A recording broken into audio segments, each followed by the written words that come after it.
বন্ধুরা, তোমাদের মনে কি কখনো প্রশ্ন জেগেছে এত পানি কোথা থেকে আসে?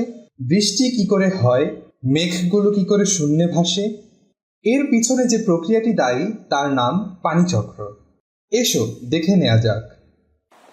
সূর্যের উত্তাপে একসময় সমুদ্র এবং নদীনালায় থাকা পানির একটি অংশ বাষ্পে পরিণত হয়।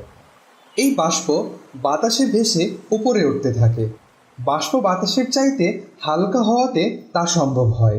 এই প্রক্রিয়াটির নাম হলো বাষ্পীভবন। এটি পানিচক্রের প্রথম ধাপ।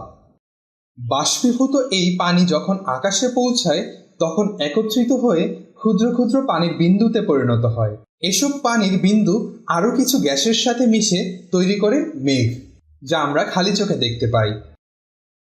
এই প্রক্রিয়াটির নাম হলো ঘনীভবন। এটি পানিচক্রের দ্বিতীয় ধাপ।